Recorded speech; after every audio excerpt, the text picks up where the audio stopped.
یہ کربلا معلیٰ میں دکھائی دے رہا ہے۔ یہ کیسے؟ تو اب وہ آگے کی تفصیل سننی ہے تو پورا مجمع ایک بار بلند آواز سے کہہ دے یا حسین، آواز میں محبت کے ساتھ بلندی ہو، زور سے توجہ چاہو حیدر بابو توجہ چاہو۔ گود نبی کی، بچے دو، ایک طرف نبی پاک کا اپنا بیٹا اور ایک رسول رحمت کی بیٹی سیدہ فاطمہ کا بیٹا۔ آج پوری دنیا میں نواسوں کو نانہال میں جو عزت ملی ہے نا، یہ حکومتوں کا دیا ہوا قانون کی بنیاد پر نہیں ہے، یہ مصطفیٰ کے نواسے کی چوکھٹ کی خیرات ملی ہے۔ آج اگر غلطی سے کسی کا پوتا شیشے کا ایک گلاس توڑ دے تو بوڑھے دادا کے ہاتھ میں ترنت ڈنڈا آ جاتا ہے کہ تم نے گلاس توڑ دیا، لیکن باہر نواسوں کے لیے کیا نانہال میں عزت اور اہمیت ملی ہے۔ اگر نواسا ایک کے بجائے 6 گلاس توڑ دے تو نانا خاموش دکھتے رہتا اور ماموں بیچ میں آ کے کہتا جانے دیجئے بھانجا ہے توڑ دیا، دوسرا لا دوں گا۔ یہ نعمت بٹی ہے میرے مصطفیٰ کی چوکھٹ سے۔ اب ذہن حاضر کرو، گود نبی کی بچے دو، ایک کا نام حسین ہے، دوسرے کا نام ابراہیم ہے۔ ایک نبی پاک کا اپنا بیٹا اور ایک رسول رحمت کی بیٹی کا بیٹا۔ آقائے کرم کبھی نواسا چومتے، کبھی بیٹا چومتے، کبھی بیٹا چومتے، کبھی نواسا چومتے، کبھی نواسا چومتے، کبھی بیٹا چومتے۔ میرے نبی حسین کو چومتے چومتے سونگھنے لگے۔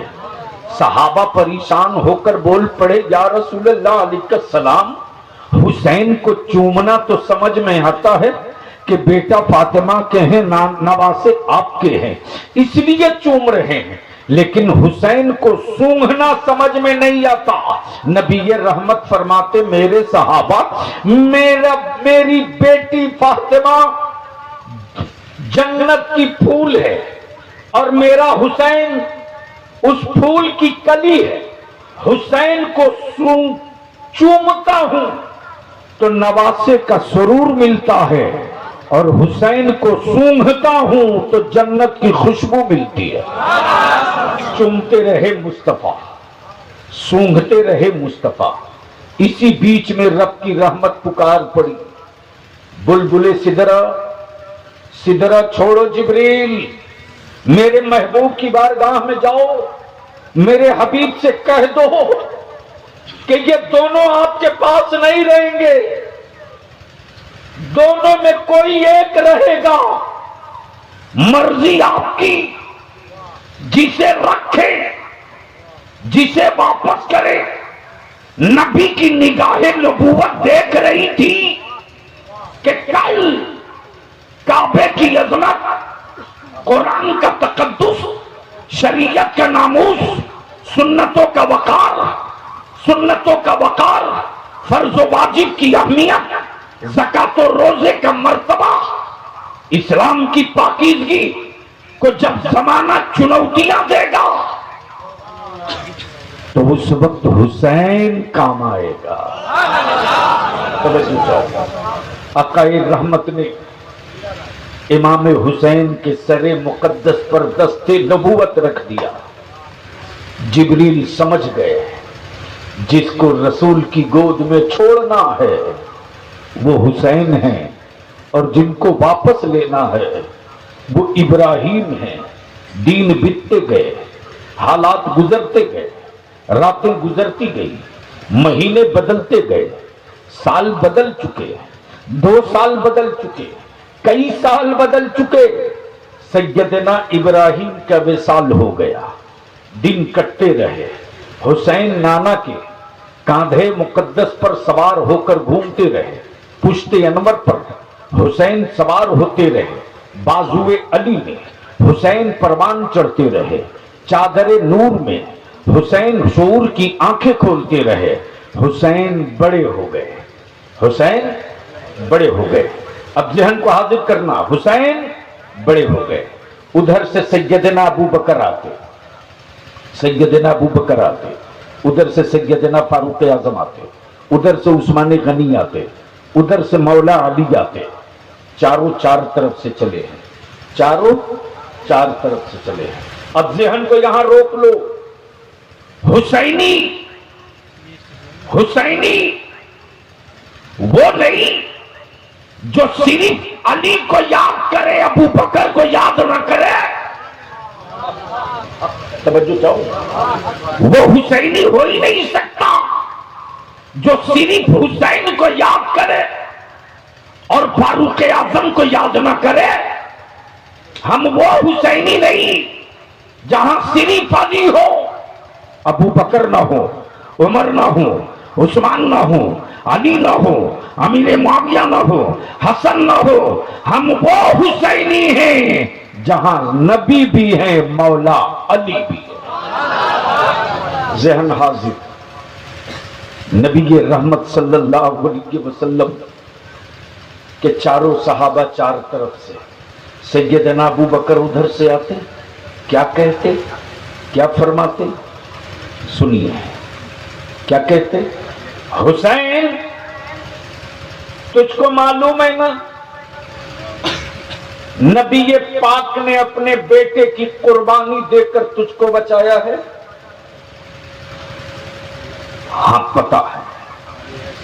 ادھر سے فاروق اعظم آ گئے، اے حسین آپ کو معلوم ہے نا رسول اللہ نے اپنے بیٹے کی جان کا نذرانہ دے کر تجھ کو بچایا ہے۔ ادھر سے عثمان غنی آتے، کیا کہتے؟ حسین آپ کو زندہ رکھنے کے لیے آپ کے نانا نے اپنے بیٹے کی جان کا صدقہ دیا۔ جانتا ہوں۔ ادھر سے مولا علی بول پڑے، حسین تیرے نانا نے تیرے ماموں کی قربانی دے کر تجھ کو بچایا۔ ادھر سے رئیس، ادھر سے سیدہ طیبہ طاہرہ فاطمہ زہرا بول پڑی، حسین میرے بابا نے میرے بھائی کی قربانی دے کر تجھ کو بچایا۔ توجہ کرنا، سب نے کیا کہا؟ بیٹا دے کر بچایا، اولاد دے کر بچایا ہے، بھائی دے کر بچایا ہے، شہزادہ دے کر بچایا ہے۔ حسین جان کا صدقہ دے کر جان بچائی، جان کا صدقہ دے کر جان بچائی، بیٹا دے کر جان بچایا۔ لیکن جب کعبے کی عظمت، قرآن کا تقدس، دین کا ناموس، اسلام کی عظمت، شریعت کا وقار، قرآن کا تقدس، سنتوں کی بہار کی گردن پر جب اقتدار میں بیٹھا حکمراں خنجر مارنے کا نقشہ بنا رہا تھا، نماز پڑھ کر کعبے کا طواف کر کے، نماز پڑھ کر کعبے کا طواف کر کے، صفا مروہ کا صحیح کر کے، منع اور عرفات کا میدان جا کر جب اقتدار کی حویلیوں میں کعبے کی عظمت و تقدس کو پامال کرنے کا نقشہ بنانے لگا یزید، تب حسین مجتبی نبی کی چوکھٹ چوم کر آواز دیتے، نانا آپ نے ایک بیٹا دے کر حسین بچایا ہے، حسین سارا بیٹا لوٹا کر آپ کا دین بچا لے گا۔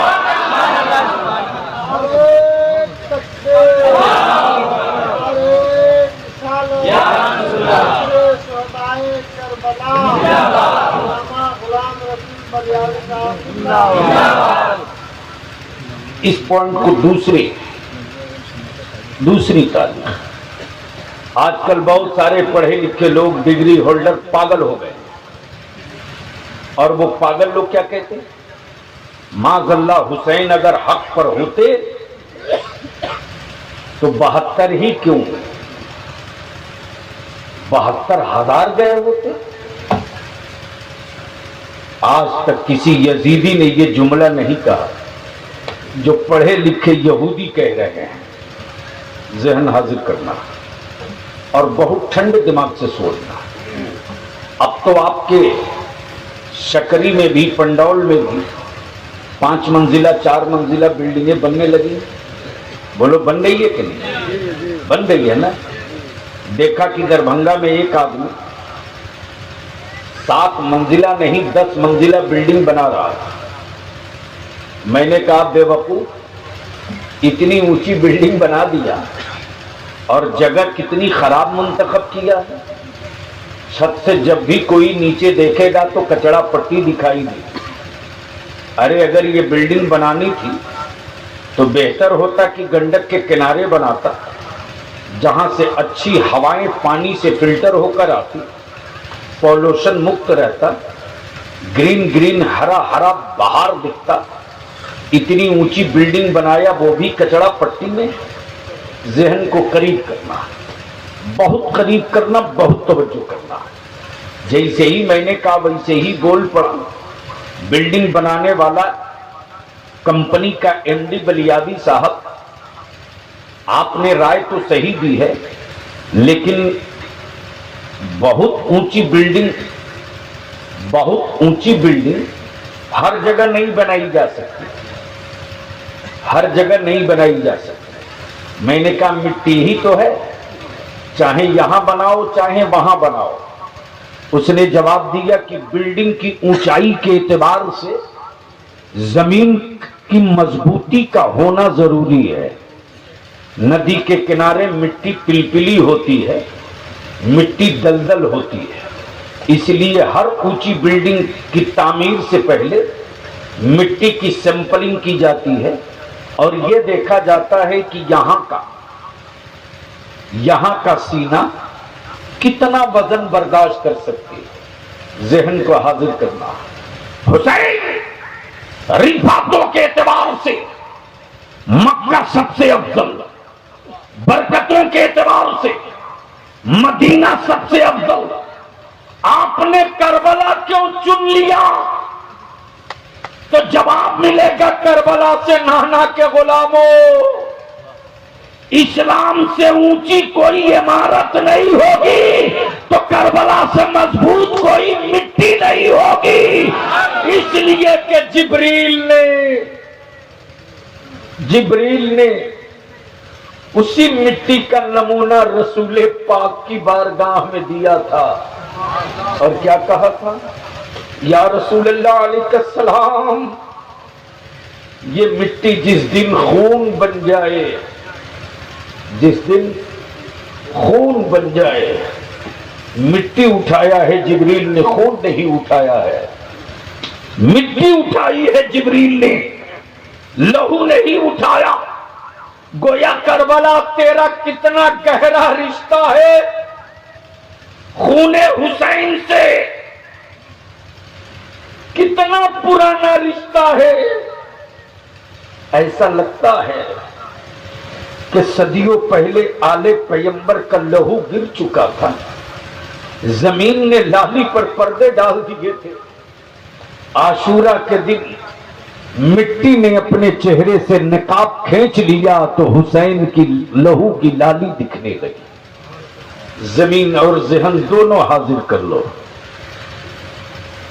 ہاتھ یزید نے حسین کا مانگا تھا، یہی میری گفتگو کی ابتدا ہے۔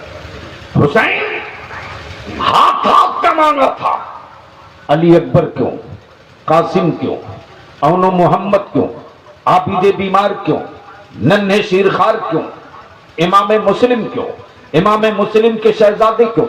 حسین ہاتھ یزید نے آپ کا مانگا تھا، اتنے کیوں؟ تو چلو پھر اسی بلڈنگ بنانے والے سے میں نے پوچھا جناب کئی منزلہ کا؟ 10۔ کتنا؟ 10۔ مفتی بلال صاحب نے کہا کہ اسی میں ایک فلیٹ میرا بھی ہے۔ جھٹ سے حیدر رضا حیدر نے کہا مفتی صاحب کے بغل والا فلیٹ میرا۔ میں نے کہا جب پہلے سے آپ لوگ لے رکھے ہو تو کیوں نہیں پہلے بتا دیا، ہم یہیں ٹھہر لیتے۔ کیوں بلا وجہ جہاں کہاں مارے مارے پھر رہے؟ انہوں نے جواب دیا مفتی صاحب نے کہ پیسہ پیمنٹ ہے، ابھی چابی نہیں دیا ہے۔ بہت ذہن حاضر کر کے سننا، پیسہ پیمنٹ ہے، کنجی نہیں دیا ہے۔ میں نے کہا کہاں ہے اس کمپنی کا مالک؟ کہا یہ سامنے۔ میں نے کہا کیوں جی چابی کیوں نہیں دیتے جب پیسہ پیمنٹ ہے تو اس نے جواب دیا بلڈنگ کمپلیٹ ہے، چابی دینے ہی والا ہوں، لیکن اب بھی میں ذرا اس بلڈنگ کی فٹنس رپورٹ لے لوں، جان لوں کہ کوئی کمی تو نہیں رہ گئی ہے تعمیر میں، تب میں چابی دے دوں گا۔ دیکھا کہ اس کی آفس میں ٹیبل پر نقشہ ہے اور اس نقشے کے کنارے کنارے ٹیبل کے سائیڈ میں 4-5 لوگ کھڑے ہیں۔ اس میں ایک آرکیٹیکٹر بھی ہے، ایک انجینئر بھی ہے، ایک ٹیکنیشین بھی ہے، ایک راج مستری بھی ہے اور ایک طرف ایم ڈی ہے۔ اور ایم ڈی نقشہ پھیلا کے کہے جا رہا جناب انجینئر صاحب میرے نقشے میں، توجہ چاہوں، میرے نقشے میں جہاں کھڑکی ہے دیوار میں کھڑکی وہی ہے نا؟ بالکل وہی۔ میرے نقشے میں دیوار میں جہاں دروازہ ہے وہی ہے نا دروازہ بلڈنگ میں؟ کہا ایک سوت دائیں بائیں نہیں۔ کہا جہاں روشن دان میرے نقشے میں ہے وہی نقشے میں وہی دیوار میں بھی روشن دان ہے نا؟ کہا بالکل اسی جگہ ہے۔ میرے نقشے میں جو بیڈ روم کا علاقہ ہے وہی بیڈ روم بنایا ہے نا؟ کہا مکمل اسی جگہ ڈالا ہے۔ گویا نقشے کے اعتبار سے بلڈنگ کمپلیٹ ہو گئی۔ اب بلیاوی کو عرض کرنے دو، حسین کو کربلا جانے سے پہلے نبی رحمت نے دین کا نقشہ حسین کو سمجھا دیا۔ حسین یہ کعبہ ہے، یہ کعبے کی عظمت ہے، یہ فرض ہے، یہ واجب ہے، یہ سنت ہے، یہ موقدہ ہے، یہ غیر موقدہ ہے۔ حسین یہ زکات ہے، یہ خیرات ہے۔ حسین یہ صحابہ ہے، حسین یہ منازل ہے۔ سب سمجھا کر نقشہ حسین کے ہتھیلی میں، دین کا نقشہ حسین کی ہتھیلی میں۔ اب عرض کرنا چاہوں گا دین کا نقشہ حسین کی ہتھیلی میں۔ جیسے ہی میں نے کہا کہ اب یہ بتا دو کہ جب بلڈنگ کمپلیٹ ہو گئی تو چابی کتنی دور میں دو گے؟ تو بلڈنگ بنانے والا ایم ڈی بول پڑا انجینئر صاحب نقشے میں جتنا رڈ اور لوہا تھا اتنا پڑا ہے؟ بالکل پڑا ہے۔ گٹی جتنی لگنی تھی پڑی ہے؟ کہا بالکل پڑی ہے۔ بالو کی جو مقدار تھی وہی ڈالا؟ بالکل وہی ڈالا۔ زمین میں جتنی پائلنگ کی حد تھی اتنا ڈیپ پائلنگ کیا؟ کہا بالکل کیا۔ تب انجینئر بول پڑا، آرکیٹیکٹر، انجینئر، ٹیکنیشین، راج مستری سب مل کر بتاؤ جب میٹیریل کمپلیٹ ڈالا ہے تو اس بلڈنگ کی عمر کتنی ہے؟ اس بلڈنگ کی عمر کتنی ہے؟ تو سب نے جواب دیا 100 سال۔ کتنا؟ زور سے بول دو۔ 100 سال۔ میں نے کہا 100 سال کے بعد لوہے کی حیثیت کیا ہوگی؟ کہا مٹی کھا جائے گی۔ لوہے کی حیثیت مٹی کھا جائے گی، گٹی کی حیثیت زندگی ختم ہو جائے گی، بالو کی حیثیت مٹی بن جائے گی۔ میں نے کہا تو پھر 100 سال ہی اس کی عمر؟ کہا بالکل 100 سال۔ تب آگے بڑھ کر میں نے عرض کی میرے بھائی یہ بھی بتا دے پھر دھرتی پر زلزلہ بھی آتا ہے، اس زلزلے والی مٹی پر تو نے 10 منزلہ بلڈنگ بنائی ہے، تو یہ بتا دے کہ کتنے % کا زلزلہ آئے گا تو تیری یہ بلڈنگ برداشت کرے گی؟ انجینئر بول پڑا بلڈنگ کے تعمیر کے میٹیریل کے اعتبار سے اگر 5 پوائنٹ کا زلزلہ آئے گا تو بلڈنگ ہل کے رک جائے گی، 5+ ہوگا تو بلڈنگ ڈول جائے گی، 6 ہو جائے گا تو بلڈنگ زمین پر بکھر جائے گی۔ اب بلیابی کو عرض کرنے دو، اب بلیابی کو عرض کرنے دو. حسین کو سارا نقشہ نبی نے سمجھا دیا اور دین کا نقشہ حسین کے ہاتھ میں دے دیا. یزید نے ہاتھ حسین کا مانگا تھا. حسین تنہا کیوں نہیں گئے؟ عباس کیوں گئے؟ علی اکبر کیوں گئے؟ قاسم کیوں گئے؟ اونو محمد کیوں گئے؟ عابد بیمار کیوں گئے؟ تو آج بھی کربلا معلی سے یہ آواز سنائی دے گی، نانا کے غلاموں، حسین لڑنے نہیں گیا ہے کربلا میں، نانا کے دین کی حویلی کی تعمیر کرنے گیا ہے. نانا کی دین کی حویلی کی تعمیر کرنے گیا ہے. دیکھا بابو حضور دارالعلوم سمرقندیہ کے ایک بڑے ہال کی تعمیر کا نقشہ بنا ہے. اینٹ آ گئی، اینٹ گر رہی. مدرسے کے ناظم نے کہا کہ